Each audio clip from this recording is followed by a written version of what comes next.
বাংলাদেশে বিনিয়োগে আগ্রহী বিদেশি ব্যবসায়ী ও উদ্যোক্তারা আবুধাবিতে মতবিনিময় সভায় প্রধানমন্ত্রী বললেন, আরব আমিরাত সফর সফল। 11তম দিনে থমকে গেল বুড়িগঙ্গা উদ্ধারে বিআইডব্লিউটি এর অভিযান।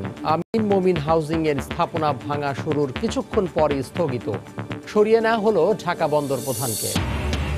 এক মাসেরও কম সময়ের ব্যবধানে বুধবার জাজিরা প্রান্তে বসছে পদ্মা সেতুর 7ম স্প্যান। দৃশ্যমান হবে 1200 মিটার। বাংলাদেশ ব্যাংকের ইতিহাস বইয়ে ছবি আছে আইয়ুব খান মোনায়েমের। নেই বঙ্গবন্ধুর। ইতিহাস বিকৃত করায় সব কপি সরিয়ে ফেলার নির্দেশ হাইকোর্টের। এবং 21শে ফেব্রুয়ারি উপলক্ষে কেন্দ্রীয় সেমিনারে চলছে প্রস্তুতি। থাকছে 4 স্তরের নিরাপত্তা ব্যবস্থা, জানালেন ডিএমপি কমিশনার।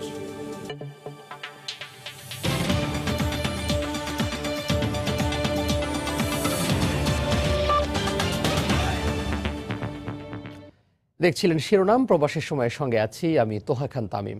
প্রধানমন্ত্রী শেখ হাসিনা বলেছেন, সংযুক্ত আরব আমিরাতে বর্তমান সরকারের মেয়াদে প্রথম দ্বিপাক্ষিক সফর সফল হয়েছে। বাংলাদেশে বিনিয়োগে বিদেশি ব্যবসায়ী ও উদ্যোক্তারা আগ্রহ প্রকাশ করেছেন। এতে অর্থনৈতিকভাবে দেশ আরও সমৃদ্ধ হবে। আবুধাবিতে বাংলাদেশ দূতাবাস আয়োজিত মতবিনিময় সভায় তিনি একথা বলেন। সরকার প্রবাসীদের কল্যাণে নানা উদ্যোগ নিয়েছে বলেও জানান প্রধানমন্ত্রী। শেখ হাসিনা আরও বলেন, আওয়ামী লীগ সরকারের উন্নয়নের ছোঁয়া জনগণের পর্যায়ে পৌঁছেছে বলেই 30 ডিসেম্বর নির্বাচনে মানুষ আবারও আওয়ামী লীগকে ভোট দিয়েছে। সংযুক্ত আরব আমিরাতে তৃতীয় দিনের রাষ্ট্রীয় সফরের শেষ দিন মঙ্গলবার স্থানীয় সময় সন্ধ্যায় আবুধাবি সেন্ট রেজিস হোটেলে বাংলাদেশ দূতাবাস আয়োজিত মতবিনিময় সভায় যোগ দেন প্রধানমন্ত্রী শেখ হাসিনা। বাংলাদেশ ও আরব আমিরাতের জাতীয় সঙ্গীতের মধ্য দিয়ে সবার আনুষ্ঠানিকতা শুরু হয়।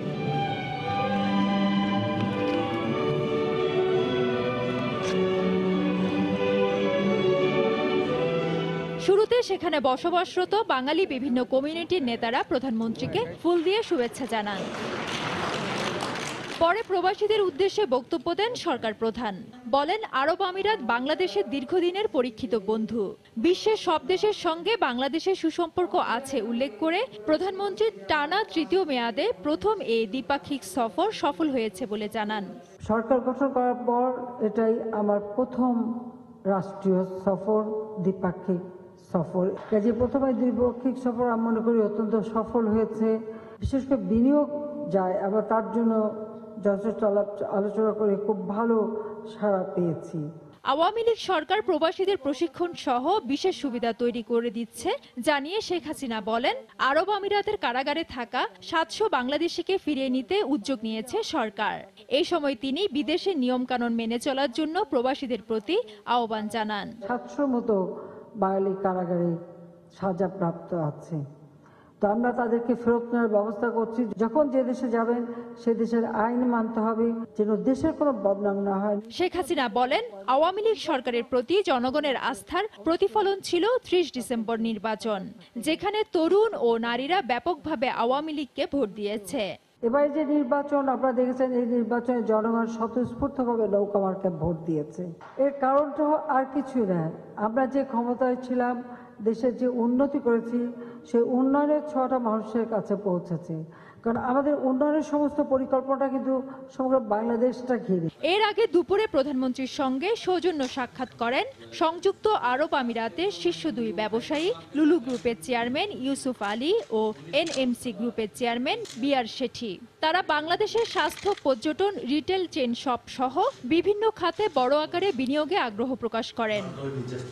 ফেরদৌস লিপি, সময় সংবাদ। এক মাসেরও কম সময়ের ব্যবধানে বুধবার জাজিরা প্রান্তে বসছে পদ্মা সেতুর 7ম স্প্যান। এর মধ্য দিয়ে নদীর দুপ্রান্তে দৃশ্যমান হবে সেতুর 1200 মিটার। এরই মধ্যে মাওয়া প্রান্ত থেকে জাজিরা প্রান্তে নেওয়া হয়েছে স্প্যানবাহী ক্রেনটি। এহসান জুয়েলের রিপোর্ট, ছবি তুলেছেন সাইফুল ইসলাম। কেটে গেছে নকশা জটিলতা। শুকনো মৌসুম বলে প্রমত্তা পদ্মায় নেই তীব্র স্রোতের দাপট। সময়টা অনুকূলে, আর সেটাকে কাজে লাগিয়ে নদী জুড়ে এখন চলছে কাজ। 2017 সালের সেপ্টেম্বর মাসে প্রথম স্প্যান বসানোর মধ্য দিয়ে সেতু দৃশ্যমান করার কাজ শুরু হয়। গত বছরের জুনে 5ম স্প্যান বসানোর মধ্য দিয়ে শেষ হয় 6 পিলারের একটি মডিউলের কাজ। তার পাশেই নতুন মডিউলের প্রথম আর জাজিরা প্রান্তে ষষ্ঠ স্প্যানটি বসানো হয় গত মাসের 23 তারিখ। এবার অপেক্ষা সপ্তম স্প্যান বসানোর। মঙ্গলবার সকাল 8টায় শুরু হয় মাওয়া ইয়ার্ড থেকে স্প্যানটি নির্ধারিত 35 ও 36 নম্বর পিলারের কাছে নিয়ে যাওয়ার কাজ। প্রায় 5 কিলোমিটার দূরের এই পিলারের কাছে নিয়ে যেতে পুরো একদিন সময় লাগে। বর্ষাকালে যদি আমরা এই স্প্যানটা ক্যারি করি তখন পানির স্রোত থাকবে 4 মিটার পার সেকেন্ড বা 5 মিটার হইতে হবে। দেখা যাবে যে আমরা রওনা দিলাম, পুরা ক্রেন সহ ভাসায় নিয়ে চলে গেল, তখন কি হবে? এইটারই একটা বোঝার জন্য নদীর জাজিরা প্রান্তে আগের 36 নম্বর পিলার থেকে এগিয়ে মাওয়া প্রান্তের দিকে 35 নম্বর পিলারের মধ্যে যোগ হবে নতুন স্প্যানটি। এর আগের স্প্যানটি বসাতে 6 মাসেরও বেশি সময় লাগলেও এবার স্প্যানটি বসাতে সময় লাগছে 1 মাসেরও কম। নদীর জাজিরা প্রান্তে একসঙ্গে 1050 মিটার আর মাওয়া প্রান্তে 150 মিটার, সব মিলে 1200 মিটার স্প্যান দৃশ্যমান করার মধ্য দিয়ে যে সাফল্য অর্জন করা হচ্ছে তার অভিজ্ঞতা কাজে লাগিয়ে সামনের দিনের কাজগুলো আরও অনেক বেশি সহজ হবে বলে মনে করেন এখানকার প্রকৌশলীরা। ইহসান জুয়েল, সময় সংবাদ, মাওয়া, মুন্সিগঞ্জ। 11তম দিনে এসে থমকে গেছে বিআইডব্লিউটি এর উচ্ছেদ অভিযান। মঙ্গলবার দুপুরের পর আমিন মোমিন হাউজিং এর স্থাপনা ভাঙা শুরু হলেও কিছুক্ষণ পরই স্থগিত হয়। এ ঘটনার পর সরিয়ে নেওয়া হয় ঢাকা বন্দর প্রধানকে। এদিকে আদালতের নির্দেশনার পরও অভিযান বন্ধ করায় ক্ষোভ প্রকাশ করেন রিটকারী আইনজীবী। হঠাৎই উচ্ছেদ অভিযান ছেড়ে চলে যেতে হচ্ছে বিআইডব্লিউটি এর ঢাকা বন্দরের যুগ্ম পরিচালক একেএম আরিফউদ্দিনকে। মঙ্গলবার সারাদিন নানা অজানা কারণে বিআইডব্লিউটি এর চলমান নদী দখল মুক্ত করার উচ্ছেদ অভিযান বন্ধ থাকে। পরে দুপুরে বসিলার তুরাগ দখল করা আলোচিত আমিন মোমেন হাউজিং এ উচ্ছেদ অভিযান শুরুর পরই উপরের নির্দেশে চলে যেতে হয় অভিযানের নেতৃত্বে থাকা আরিফউদ্দিনকে। না, আমাকে আজকে ডেকে পাঠাইছে। কোথা থেকে ডেকেছে? আমার পরিচালক বন্দর আর কি। নানা রকম জটিলতা এখানে সৃষ্টি হয়েছে। সরেজমিনে দেখা যায় আমিন মোমিন হাউজিংটি বেশিরভাগই তুরাগ নদীর জায়গা ভরাট করে গড়া হয়েছে, যে কারণে তুরাগ চ্যানেলটি পরিবর্তন হয়ে গেছে। অথচ অবৈধ হাউজিং এর অধিকাংশ প্লটেরই মালিক স্বয়ং বিআইডব্লিউটি এর প্রধান ঠিকাদার রাকিবুল আলম দীপু। নদীটা প্রস্থে 250 ফিট আর দৈর্ঘ্যে 2700-2800 ফিট এরকম ভরাট আছে। আমরা এখন টোটালি তুরাগ নদীর উপরেই দাঁড়ায় আছি। আমিন মোমিন হাউজিংটি উচ্ছেদে অনেক আগেই হাইকোর্টের সুনির্দিষ্ট নির্দেশনা ছিল। দীর্ঘদিন পর হলেও তা মেনে দুপুরের পর উচ্ছেদ শুরু করে বিআইডব্লিউটি। তবে শুরুর মাত্র 20 থেকে 25 মিনিট পর অজানা ফোনে তা বন্ধ করতে বাধ্য হয় উচ্ছেদকারীরা। আইনগত দিকগুলো দেখা, বারবার খোঁজ নেওয়া, একটু ত্রুটির জন্য হতে দেখা যাচ্ছে কারো বৈধ সম্পত্তি এটার ক্ষতির সম্মুখীন হতে পারে, যে কারণে আমরা পুঙ্খানুপুঙ্খভাবে যাতে সীমানা চিহ্নিতটা সঠিক হয়, এখানে বেশ কয়েকজন সার্ভেয়ার তারা কাজ করছে। এদিন সকালে প্রস্তুতি না থাকার অজুহাত দেখিয়ে বুড়িগঙ্গা পাড়ের একটি 10তলা ভবনও উচ্ছেদ করেনি বিআইডব্লিউটিএ ও রাজুকের ম্যাজিস্ট্রেট। আমাদের মানে অথরাইজ অফিসার লাগে আর অনেক সেটআপ লাগে, এই সেটআপের জন্য আজকে আমরা করতে পারলাম না। আগামী 15 দিনের মধ্যে আমরা ব্যবস্থা নেব। আদালতের নির্দেশের পরও উচ্ছেদ অভিযান বন্ধ থাকায় ক্ষোভ প্রকাশ করেন রিটকারী সেই আইনজীবী। এইভাবে করলে পরে নদী দখলকারীরা উৎসাহিত হবে এবং যারা নদীর ভিতরে অবস্থান উচ্ছেদ করতে যায় তারাও ফ্রাস্ট্রেট হবে। উচ্ছেদ বন্ধে তৃতীয় কোনো পক্ষের ইন্ধন রয়েছে কিনা তা খতিয়ে দেখার আহ্বান জানান তিনি। নদী দখল মুক্ত করতে এযাবৎকালের সবচেয়ে বড় এই আয়োজনটি 11তম দিনে এসে এই আমিন মোমেন হাউজিংয়ে ছন্দপতন ঘটল, যা পুরোপুরি অপ্রত্যাশিত ছিল। তাই সংশ্লিষ্টরা বলছেন, এই নদীক্ষেক অবৈধ দখলদারদের বাঁচাতে গিয়ে যদি উচ্ছেদ অভিযান বাধাগ্রস্ত হয় তাহলে কখনোই নদীকে অবৈধ দখলমুক্ত করা সম্ভব হবে না। মাহমুদ রাকিব, সময় সংবাদ, ঢাকা। নিরাপদ পানি নিশ্চিত করতে অনুমোদনহীন পানি সরবরাহ, বাজারজাতকরণ ও বিক্রির বিরুদ্ধে অভিযান পরিচালনা করেছে বিএসটিআই। মঙ্গলবার রাজধানী মোহাম্মদপুর, কল্যাণপুর সহ বিভিন্ন স্থানে অভিযানে 4টি প্রতিষ্ঠান সিলগালা করে দেওয়ার পাশাপাশি ধ্বংস করা হয় প্রায় 3000-এর বেশি পানির জার। এদিকে পুরান ঢাকায় কেমিক্যাল বাজারে অভিযান চালায় ঢাকা দক্ষিণ সিটি কর্পোরেশন।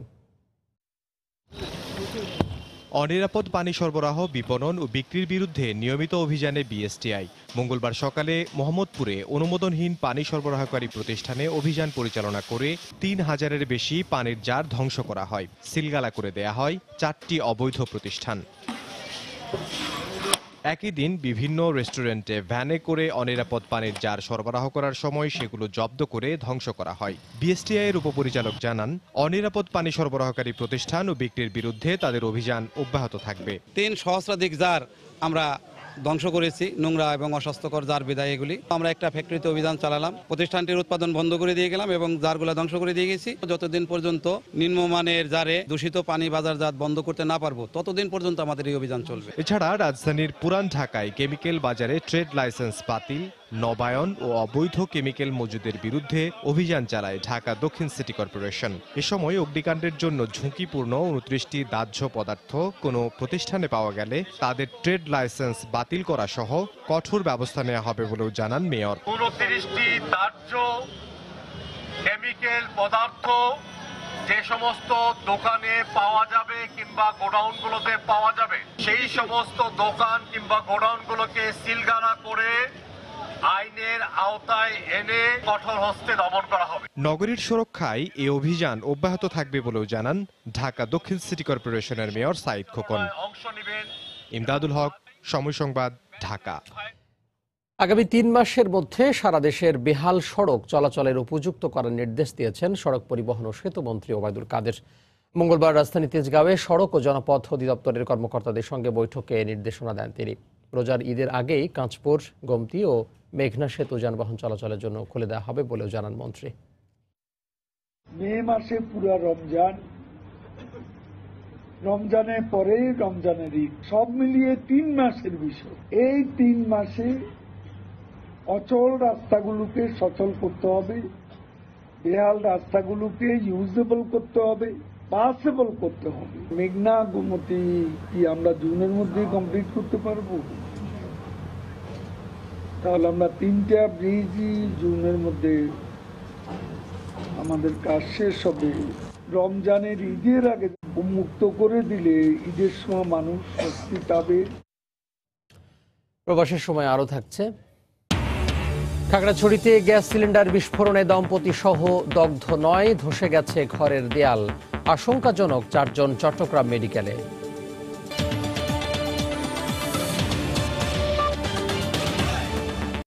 বাংলাদেশ ব্যাংকের ইতিহাস বইয়ে পাকিস্তানের সাবেক প্রেসিডেন্ট আইয়ুব খান ও গভর্নর মোনায়েম খানের ছবি থাকলেও ছবি নেই জাতির জনক বঙ্গবন্ধু শেখ মুজিবুর রহমানের। এ ঘটনাকে অমার্জনীয় অপরাধ আখ্যা দিয়েছেন উচ্চ আদালত। বইটি বাজার থেকে সরানোর পাশাপাশি সম্পাদক ও বাংলাদেশ ব্যাংকের নির্বাহী পরিচালক শুভঙ্কর সাহাকে 12 মার্চ তলব করা হয়েছে। দীর্ঘদিন ধরেই আলোচনায় বাংলাদেশ ব্যাংকের ইতিহাস বইটি, কারণ এতে জাতির জনকের ছবি না থাকলেও আছে স্বৈরাচার আইয়ুব খান, গভর্নর মোনায়েম খানের ছবিযুক্ত বিবরণ। যিনি বাংলাদেশ ব্যাংকের নামকরণ করলেন তার ছবি না দিয়ে আইয়ুব মোনায়েমের ছবি দেওয়ার ঘটনা খতিয়ে দেখতে কমিটিও গঠন করেছিল উচ্চ আদালত। আদালতে দাখিল করা সেই কমিটির রিপোর্টে বলা হয়েছে, ভুল স্বীকার করেছেন বইটির সম্পাদক শুভঙ্কর সাহা। তিনি বলেন, বঙ্গবন্ধুর ছবি সংযুক্ত করার বিষয়টি সম্পাদক মণ্ডলীর মাথায় ছিল না।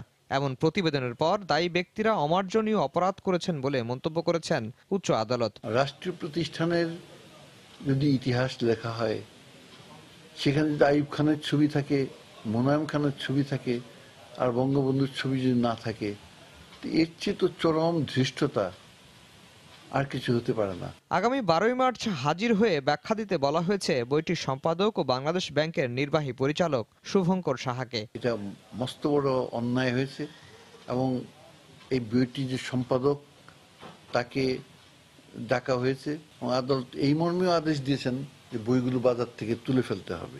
2017 সালের ডিসেম্বরে প্রকাশিত হয় সমালোচিত বাংলাদেশ ব্যাংকের ইতিহাস বইটি, আর গত বছরের 25শে মার্চ বইটির আনুষ্ঠানিকভাবে মোড়ক উন্মোচন করেন বর্তমান গভর্নর ফজলে কবির। আফজাল হোসেন, সময় সংবাদ, ঢাকা। রক্তঋণ শোধের দায়ে আবারও প্রস্তুত হচ্ছে কেন্দ্রীয় শহীদ মিনার। ভাষা শহীদদের প্রতি শ্রদ্ধা নিবেদন ও আন্তর্জাতিক মাতৃভাষা দিবস উপলক্ষে সার্বিক নিরাপত্তা বলয়ের কাজ প্রায় শেষ করেছে আইনশৃঙ্খলা রক্ষা বাহিনীও। ভাষার জন্য যারা জীবন দিলেন অকাতরে, তাদের রক্তঋণ শোধ হবে না কিছুতেই। তারপরও ফুল হাতে শ্রদ্ধায় মাথা নিচু করবে জাতি, তাই মাথা উঁচু করে দাঁড়িয়ে গৌরবের এই মিনার। বিষাদ আর অহংকারের 21কে স্মরণে রক্ত রাঙা হচ্ছে মিনারের বেদি। তারই কাজ চলছে জোরে সোরে। আলপনা আঁকার দেয়াল লিখনে ব্যস্ত চারুকলার শিক্ষার্থীরা, যাদের জন্য বায়ান্নর এমন আত্মত্যাগ সেই নতুন প্রজন্ম কিভাবে দেখে ২১কে। ভাষার প্রতি একটা টান থাকা উচিত, শুধু এই দিনটার জন্য না, সব সময়, এবং এটাকে আমরা ঠিক মতো বলা উচিত, ঠিক মতো ব্যবহার করা উচিত।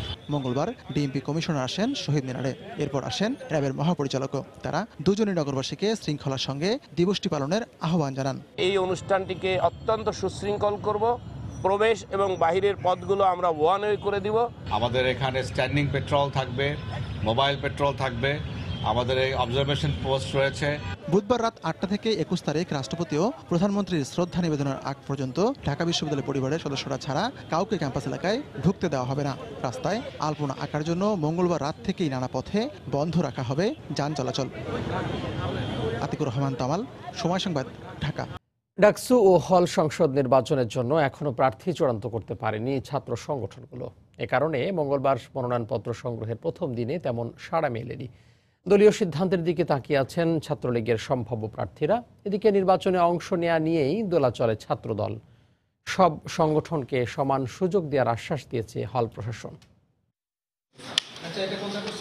নির্ধারিত সময় সকাল 10টায় প্রত্যেক হল কার্যালয়ে উপস্থিত হন রিটার্নিং কর্মকর্তারা, কিন্তু প্রার্থীদের দেখা মিলেনি খুব একটা। দলীয় সিদ্ধান্তের জন্য অপেক্ষা করছেন অনেকে, এর মধ্যেও পাওয়া গেল 2-1জনকে। নিজের জায়গা থেকে একটা অধিকার নিয়ে আমি কাজ করতে পারবো। আমি হল সংসদ থেকে যেহেতু নমিনেশন নিচ্ছি, আমি হলের সাধারণ শিক্ষার্থীর জন্য কাজ করব। হল প্রাধ্যক্ষরা বলছেন নির্বাচনের সব প্রস্তুতি রয়েছে। আমাদের ছাত্রদের মধ্যে নির্বাচন করার জন্য উৎসাহিত, তারা ডাকসু নির্বাচন করার পক্ষেই তারা কাজ করে যাচ্ছে, এবং যারা প্রার্থী তারাও ছোটাছুটি করছে যে তার দল থেকে নমিনেশন পাবে কিনা। যেহেতু আরো বেশ কয়েকদিন আছে, এমনও হতে পারে যে সবাই হয়তো আর একটু আস্তে ধীরে হয়তো ফর্ম তুলতে আসবে, সেটাই আমাদের মনে হচ্ছে। বাট আমরা আমাদের প্রস্তুতি আমাদের আছে। মনোনয়নপত্র বিতরণে একই চিত্র ছিল ছাত্রী হলগুলোতেও। ঢাকা বিশ্ববিদ্যালয় প্রশাসনকে তথা প্রক্টোরিয়াল টিমকে বিএনসিসি, রেঞ্জার, রোভার স্কাউট তারা সমন্বয় করে সহযোগিতা করবেন। প্যানেল চূড়ান্ত করতে আরো সময় লাগবে ছাত্রলীগের। ছাত্রদল আছে দোলাচলে। কে আসবে নেতৃত্বে বা কে প্রতিনিধিত্ব করবে, বা আমাদের হলে যেরকম হয় প্রত্যেক রাতেই মেয়েরা বসে, জেনারেল মেয়েরা বা সব মেয়েরা একসঙ্গে বসে একটা সিদ্ধান্ত আসা যে কিভাবে প্যানেলটা করা যায়। এখনো সময় শেষ হয়ে যায়নি। আমরা প্রত্যাশা করি বিশ্ববিদ্যালয় প্রশাসন আমাদের দাবিগুলোর বিষয়ে আন্তরিক এবং ইতিবাচক সিদ্ধান্ত নেবেন। আমরাও সেই সিদ্ধান্তর পরিপ্রেক্ষিতে আমরা ডাকসু নির্বাচনে অংশগ্রহণ করতে পারব। 25 ফেব্রুয়ারি পর্যন্ত মনোনয়নপত্র সংগ্রহ করতে পারবেন প্রার্থীরা। ইকরাম হোসাইন, সময় সংবাদ, ঢাকা। উপজেলা নির্বাচন নিয়ে প্রধান নির্বাচন commissioner K M Nurul Huda ও কমিশনার মাহবুব তালুকদার আলাদা বক্তব্য দিয়েছেন। সিএসি উপজেলা নির্বাচন প্রতিযোগিতামূলক হবে বললেও মাহবুব তালুকদার মনে করেন চেয়ারম্যান পদে অনেকেই বিনা প্রতিদ্বন্দ্বিতায় নির্বাচিত হবেন। মঙ্গলবার সকালে রাজধানীর আগারগাঁওয়ে নির্বাচন প্রশিক্ষণ ইনস্টিটিউটে তৃতীয় ধাপের উপজেলা নির্বাচনের রিটার্নিং ও সহকারী রিটার্নিং অফিসারদের উদ্দেশ্যে দেওয়া ব্রিফিংয়ে তারা একথা বলেন। এবারের উপজেলা নির্বাচনে প্রধান বিরোধী দল অংশগ্রহণ থেকে বিরত থেকেছে। এতে নির্বাচন জৌলুস হারাতে বসেছে। উপজেলা নির্বাচন সার্বিকভাবে অংশগ্রহণমূলক হচ্ছে না, এই সত্যকে মেনে নিয়েই নির্বাচন করতে হবে। ধারণা করা যায় চেয়ারম্যান পদে দলীয় মনোনয়নপ্রাপ্ত ব্যক্তিরা প্রায় প্রত্যেকেই নির্বাচিত হবেন এবং ওই পদে কোনো প্রতিদ্বন্দ্বিতা হবে না। রাজনৈতিক মনোনয়নের ভিত্তিতে নির্বাচন হওয়ার কথা এর আগে কোনোদিন হয়নি, কিন্তু সে সকল নির্বাচন কি প্রতিযোগিতামূলক হয়নি? নির্বাচন প্রতিযোগিতামূলক হবে। এদেশে স্থানীয় সরকার নির্বাচন এত বছর ধরে সারা জীবন ব্যাপী যেরকম প্রতিযোগিতামূলক হয়েছে, এবছর কিন্তু তেমনিভাবে প্রতিযোগিতামূলক হবে, তেমনিভাবে অংশগ্রহণমূলক হবে এবং তেমনিভাবে এর সেরকম গুরুত্ব বহন করবে। 2 দিন এগিয়ে 22 ফেব্রুয়ারি সকাল 10টা থেকে বিকেল 4টা পর্যন্ত সুপ্রিম কোর্ট মিলনায়তনে একাদশ জাতীয় সংসদ নির্বাচনের অনিয়ম কারচুপি নিয়ে গণশুনানি করবে জাতীয় ঐক্যফ্রন্ট। তবে এতে অংশ নেবেন না জামাতের কোনো প্রার্থী। মঙ্গলবার বিকালে রাজধানী মতিঝিলে ঐক্যফ্রন্টের শীর্ষ নেতা ডক্টর কামাল হোসেন সাংবাদিকদের এই তথ্য জানান। জনসাধারণ ক্ষমতার মালিক, নাগরিকরা জানতে পারবে যে সেই নির্বাচন তো সবচেয়ে গুরুত্বপূর্ণ একটা অনুষ্ঠান। সেদিন কি ঘটেছিল বাস্তব অভিজ্ঞতা যে ক্যান্ডিডেটদের তারা তুলে ধরবেন। এই গণশুনানি আগে 24 তারিখ হওয়ার কথা ছিল, এখন 22 তারিখে হবে সুপ্রিম কোর্ট বার অ্যাসোসিয়েশনের যে আইনজীবী সমিতির মিলনায়তনে। মিয়ানমারে রোহিঙ্গাদের নিরাপদ প্রত্যাবাসনের বিষয়ে যুক্তরাজ্য চাপ অব্যাহত রাখবে বলে জানিয়েছেন দেশটির উন্নয়ন বিষয়ক প্রতিমন্ত্রী পেনি মর্ডান্ট। মঙ্গলবার রাষ্ট্রীয় অতিথি ভবন পদ্মায় পররাষ্ট্র প্রতিমন্ত্রীর সঙ্গে সৌজন্য সাক্ষাৎ শেষে তিনি কথা বলেন। পররাষ্ট্র প্রতিমন্ত্রী জানান, নির্বাচনের পরে রোহিঙ্গা প্রত্যাবাসনের ব্যাপারে বহুপাক্ষিক তৎপরতা চলছে। অসহায় রোহিঙ্গাদের জায়গা দিয়ে মানবতার দৃষ্টান্ত রেখেছে বাংলাদেশ। মিয়ানমারে রোহিঙ্গাদের প্রত্যাবাসনের বিষয়ে যুক্তরাজ্য চাপ অব্যাহত রাখবে। বাইল্যাটারালি তৎপরতা আমাদের শুরু হয়নি নির্বাচনের পরে, নতুন সরকার গঠিত হওয়ার পরে, কিন্তু মাল্টিল্যাটারাল ফোরামে আপনারা দেখছেন যে এখানে যুক্তরাজ্যের একজন মন্ত্রী এসে যা বললেন, এবং আমরা গত সপ্তাহের শেষে এবছরের জন্য রোহিঙ্গাদের জয়েন্ট রেসপন্স প্ল্যানে কি প্রয়োজন সেটার জন্য আমরা বৈঠক করেছি জেনেভাতে, এবং আরও অন্যান্য দেশের সাথেও আমরা আলোচনা করছি, এবং আমরা নতুনভাবে রিভিউ করে নতুন কিছু স্ট্র্যাটেজি তৈরি করেছি ইতিমধ্যে, যেগুলির ইমপ্লিমেন্টেশন আপনারা খুব শীঘ্রই দেখতে পাবেন। সাতপন্থীদের আখিরি মোনাজাতের মাধ্যমে শেষ হলো তাবলিগ জামাতের দুপক্ষের বিশ্ব ইজতেমার 5 দিনের আয়োজন। মঙ্গলবার মোনাজাতে বিশ্ব শান্তি ও কল্যাণের পাশাপাশি পাপ থেকে মুক্তি চেয়ে আল্লাহর দরবারে হাত তোলেন লাখ লাখ মুসল্লি। ইজতেমা শেষে বাড়ির পথে রওনা হন তারা। শাহরিয়ার জামান দ্বীপকে সঙ্গে নিয়ে আরও জানাচ্ছেন খান মোহাম্মদ রুমেল।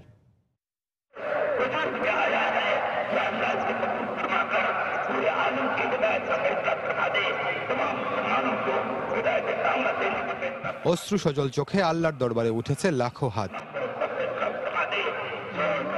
নিজেকে মহান স্রষ্টার কাছে সঁপে দিয়ে সবার ফরিয়াদ অতীতের পাপ থেকে মুক্তির। মনে আশা মহান আল্লাহ কবুল করে নেবেন প্রার্থনা। আল্লাহ পাক যেন আমাকে এবং সবাইকে, সমস্ত মানুষকে হেদায়েত দিয়ে দেয়। আল্লাহ তাআলা যেন সবাই সব গুনাহ মাফ করে দিয়ে আল্লাহ তাআলা সবাইকে ভালো রাখে। এ পর্বের আয়োজনের শুরুর দিন থেকে ছিল প্রকৃতির বৈরিতা। তবে কোনো কিছুই আমলে না নিয়ে মুসল্লিরা অবস্থান করেছেন ময়দানে। তারা বলছেন, শুধুমাত্র আল্লাহর সন্তুষ্টি লাভের জন্যই তাদের এই ত্যাগ। আমরা যেন মারামারি দলাদলি না করি, আমরা সবাই একসাথে বসবাস করব এবং সবাই একসাথে ইজতেমা করব। আমরা যাতে পরকালে নাজাত পাইতে পারি, সেগুলো আমাদের উদ্দেশ্য। নির্ধারিত সময়ের প্রায় 2 ঘন্টা পর শুরু হয় সাতপন্থীদের আখিরি মোনাজাত। পরিচালনা করেন ভারত থেকে আসা মাওলানা মোহাম্মদ শামীম। সকল হিংসা বিদ্বেষ ভুলে মুসলমানরা একে অপরকে ভালোবাসুক, ইসলামের আওতায় চলার তৌফিক অর্জন করুক সবাই, সেই প্রত্যাশায় শেষ হলো বিশ্ব ইজতেমার এবারের আয়োজন। এখন তাবলিগ জামায়াতের কর্মীরা তাবলিগের চিল্লা নিয়ে ছড়িয়ে পড়বেন দেশ বিদেশের বিভিন্ন প্রান্তে। এদিকে মোনাজাত শেষে রাস্তায় ঢল নামে বাড়ি ফেরা মানুষের। বাস ও ট্রেনের ছাদে দেখা যায় উপচে পড়া ভিড়। হাজার হাজার মুসলমান একসাথে হয়েছে, একটা দোয়া করছি, এটা আমাদের কাছে অন্য কিছু। এই কষ্টটা আমরা বড় করে দেখি না, আমরা ওই দোয়াটাকে বড় করে দেখতেছি। রোববার শুরু হয়ে সোমবার পর্যন্ত চলার কথা থাকলেও হঠাৎ বৃষ্টিতে ইজতেমার কার্যক্রম মঙ্গলবার পর্যন্ত বাড়ানো হয়। খান মোহাম্মদ রুমেল, সময় সংবাদ, টঙ্গী, গাজীপুর। খাগড়াছড়িতে গ্যাস সিলিন্ডারের দোকানে বিস্ফোরণে এক দম্পতি সহ 9 জন দগ্ধ হয়েছেন। মঙ্গলবার একটি দোকানে এই বিস্ফোরণ হয়। আশঙ্কাজনক অবস্থায় 4 জনকে চট্টগ্রাম মেডিকেল কলেজ হাসপাতালে ভর্তি করা হয়। এদের মধ্যে একজনকে পরে ঢাকা মেডিকেলে স্থানান্তর করার কথা জানান চিকিৎসকরা। খাগড়াছড়ি থেকে জিতেন বড়ুয়া ও চট্টগ্রাম থেকে শফিকুল আলমের তথ্য ছবি নিয়ে রিপোর্ট। ফায়ার সার্ভিস জানায়, মঙ্গলবার ভোরে খাগড়াছড়ি সদরের খবংপুরিয়া এলাকার একটি দোকানে প্রচণ্ড শব্দে গ্যাস সিলিন্ডার বিস্ফোরণ হয়। এতে দোকানের দেয়াল ধসে আগুন ধরে যায়। আগুনে দগ্ধ হন পাশের মুদি দোকানে থাকা এক দম্পতি সহ 9 জন। বিকট আকারে একটা শব্দ শুনছি, শোনার পরে বাড়ি থেকে বের হয়ে এসে দেখলাম ইয়ং স্টার ক্লাবের নতুন নির্মিত ভবন ধসে পড়ছে। গাড়ি চাকা মতন বিস্ফোরণ মতন হয়ে গেছে এটা মনে করছি। তারপর এসে দেখি যে এরকম। ক্যান্টন এন্টারপ্রাইজ, এখানে গ্যাস সিলিন্ডারের গুদাম মজুতকরণ আছে, ওইখানে গ্যাস সিলিন্ডার বিস্ফোরণ হয়েছে এবং আগুন ধরে গেছে। আমরা দমকল পানিবাহী গাড়ি দ্বারা সাথে সাথে আগুন নির্বাপন করি। ঘটনাস্থল থেকে উদ্ধারের পর দগ্ধ 9 জনের মধ্যে 7 জনকে খাগড়াছড়ি সদর হাসপাতালে ভর্তি করে ফায়ার সার্ভিস। অবস্থা গুরুতর হওয়ায় 4 জনকে তাৎক্ষণিকভাবে চট্টগ্রাম মেডিকেল কলেজ হাসপাতালে স্থানান্তর করা হয়। 4 জন রোগী আমাদের এখানে আসছে, আমরা প্রাথমিক ট্রিটমেন্ট এনশিওর করছি।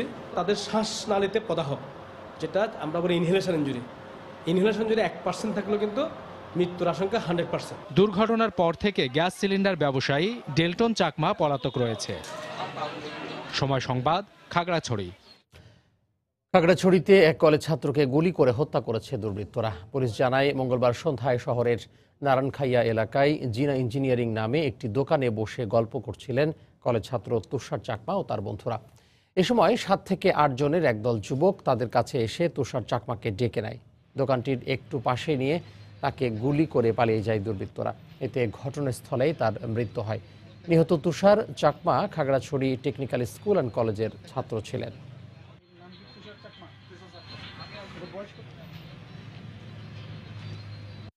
ওর নাম হচ্ছে তুষার চাকমা, বাড়ি লক্ষ্মীছড়ি। সে টমটমের ড্রাইভার।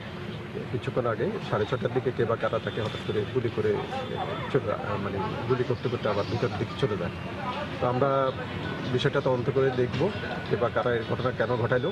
তদন্ত শেষে তার আত্মীয়স্বজন থেকে এজাহার পেলে আমরা এই বিষয়ে অথবা আমরা পুলিশবাদী হয়ে আমরা মামলা। লালমনিরহাটে বাস ও মাহেন্দ্রের সংঘর্ষে 5 জন নিহত হয়েছেন, আহত হয়েছেন অন্তত 10 জন।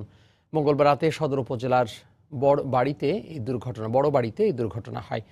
পুলিশ জানায় কুড়িগ্রাম থেকে ঢাকা যাচ্ছিল হিমেল পরিবহনের একটি বাস। কুড়িগ্রাম রংপুর মহাসড়কের আইর খামার বাজার এলাকায় পৌঁছালে বিপরীত দিক থেকে আসা একটি মাহেন্দ্রের সঙ্গে বাসটির সংঘর্ষ হয়। এতে ঘটনাস্থলে 3 জন নিহত হন, আহত হন আরও 12 জন। খবর পেয়ে পুলিশ ও ফায়ার সার্ভিস কর্মীরা ঘটনাস্থলে পৌঁছে গুরুতর অবস্থায় 7 জনকে উদ্ধার করে কুড়িগ্রাম সদর হাসপাতালে পাঠালে সেখানে আরও 2 জনের মৃত্যু হয়। আহত বাকি 5 জনকে লালমনিরহাট সদর হাসপাতাল ও রংপুর মেডিকেল কলেজ হাসপাতালে ভর্তি করা হয়েছে।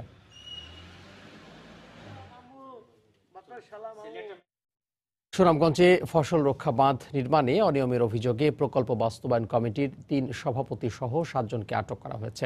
পুলিশ জানায় তাহিরপুর উপজেলার মাটিয়ান হাওরের ফসল রক্ষা বাঁধের 38, 46 ও 47 নম্বর প্রকল্প বাস্তবায়ন কমিটি কাজ না করে কিস্তির টাকা তুলে নেয়। ফসল রক্ষা বাঁধ নির্মাণ কাজের অগ্রগতি না হওয়ায় মঙ্গলবার সকালে উপজেলা নির্বাহী কর্মকর্তা মোহাম্মদ সাইফুল ইসলামের নেতৃত্বে প্রকল্প এলাকায় অভিযান চালানো হয়। এ সময় 3টি প্রকল্পের সভাপতি মনসাদ, সিরাজুল ইসলাম ও মিজানুর রহমান সহ 7 জনকে আটক করে পুলিশ। উপজেলার শনির হাওর, মাটিয়ান হাওর ও গুরমার হাওর সহ 6টি হাওরে 13 কোটি 41 লাখ টাকা ব্যয়ে 66টি প্রকল্প বাস্তবায়ন কমিটির মাধ্যমে ফসল রক্ষা বাঁধ নির্মাণ করছে সরকার। বেশ কয়েকটি পিএসআইকে বলার পরও এখন পর্যন্ত কোনো কাজ শুরু করে নাই।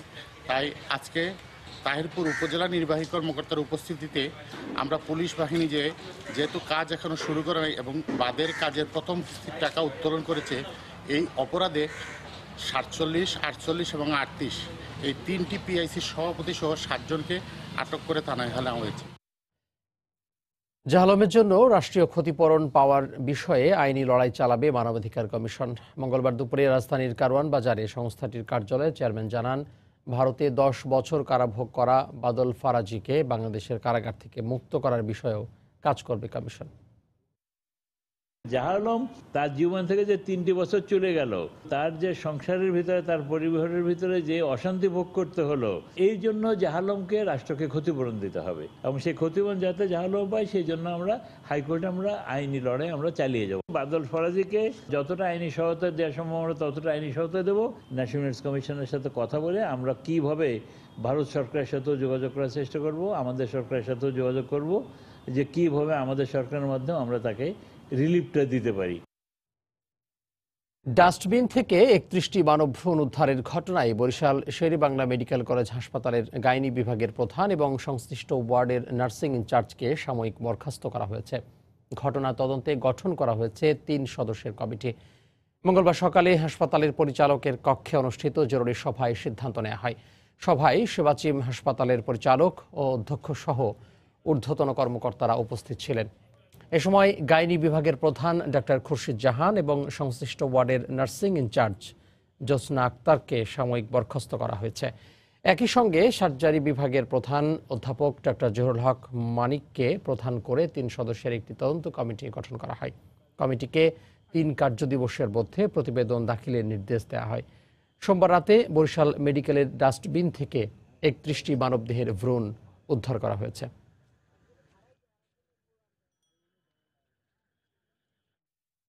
মেট্রো রেল প্রকল্পের আওতায় পাইপলাইন স্থানান্তরের কারণে মঙ্গলবার সন্ধ্যা 6টা থেকে বঙ্গভবন, গণভবন সহ রাজধানীর বেশিরভাগ এলাকায় বন্ধ রয়েছে গ্যাস সরবরাহ। তিতাস গ্যাস কর্তৃপক্ষ জানায়, বুধবার ভোর 6টার পর রাজধানী জুড়ে স্বাভাবিক হবে গ্যাস সরবরাহ।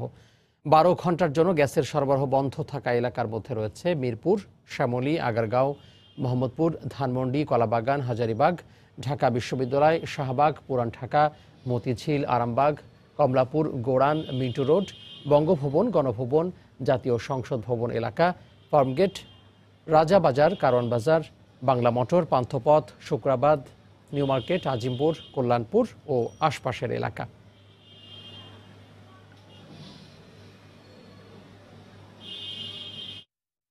কারখানা স্থাপন না করে সাভারের চামড়া শিল্প নগরীতে নিয়ম বহির্ভূত প্লট দখল করে রেখেছে বেঙ্গল, ক্রিসেন্ট, চৌধুরী, লেক্সাটো, করিম লেদার সহ বেশ কিছু প্রতিষ্ঠান।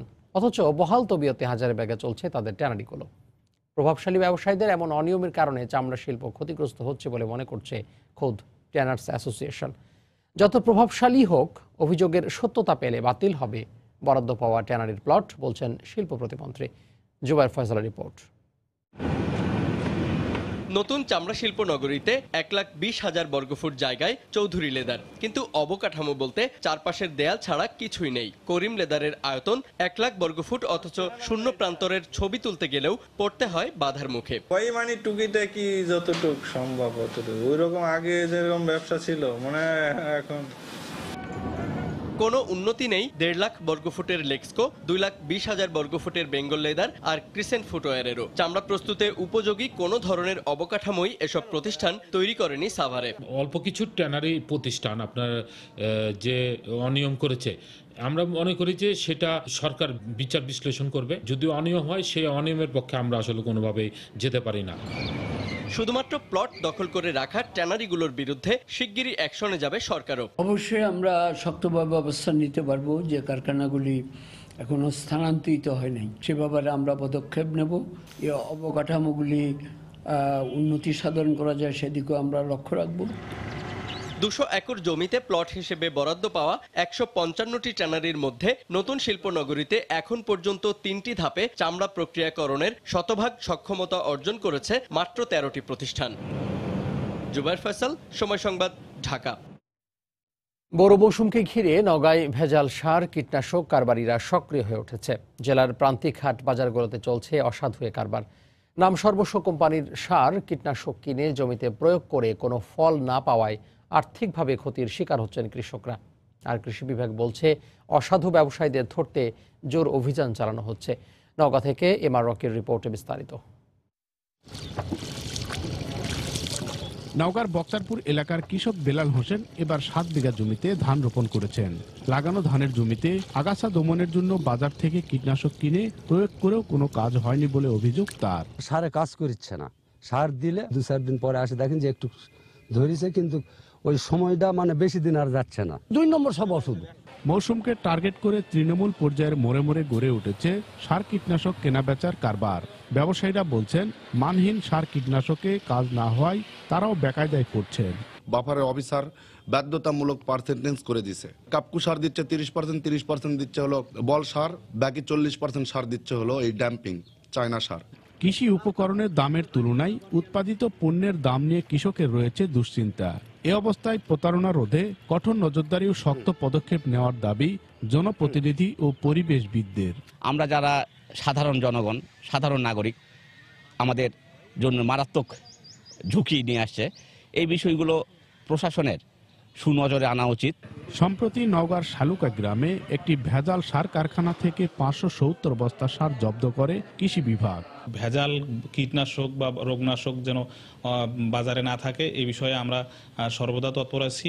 চলতি বুড়ো মৌসুমে জেলায় 1,90,000 হেক্টর জমিতে ধান চাষের জন্য 44,000 মেট্রিক টন সার ব্যবহারের লক্ষ্যমাত্রা ধরেছে কৃষি বিভাগ। এমআর রকি, সময় সংবাদ, নওগাঁ। এবার প্রবাসের খবর।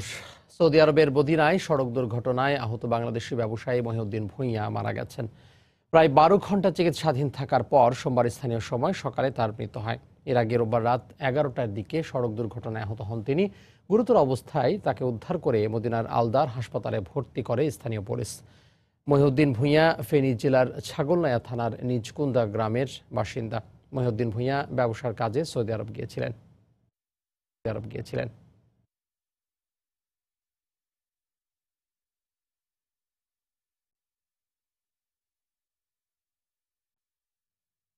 আন্তর্জাতিক মাতৃভাষা দিবস উপলক্ষে মালয়েশিয়ায় অনুষ্ঠিত হয়েছে শিশু কিশোরদের চিত্রাঙ্কন প্রতিযোগিতা ও আলোচনা সভা। দেশটিতে অবস্থানরত বাংলাদেশি পেশাজীবীদের সংগঠন বিডি এক্সপার্টের উদ্যোগে এই অনুষ্ঠানের আয়োজন করা হয়। এতে অংশ নেন প্রবাসী বাংলাদেশিরা। বিস্তারিত মালয়েশিয়া প্রতিনিধি মোহাম্মদ আব্দুল কাদেরের প্রতিবেদনে। মঙ্গলবার মালয়েশিয়ার সানোয়ে মলে আন্তর্জাতিক মাতৃভাষা দিবস পালনের প্রস্তুতি হিসাবে আয়োজন করা হয় চিত্রাঙ্কন প্রতিযোগিতা। এতে অংশ নেয় অর্ধশত প্রবাসী বাঙালি শিশু কিশোর। তাদের চিত্রাঙ্কনে উঠে আসে শহীদ মিনার, স্মৃতিসৌধ, জাতীয় পতাকা সহ বাংলাদেশের ইতিহাস। আমি শহীদ মিনার আছি। আমি একটা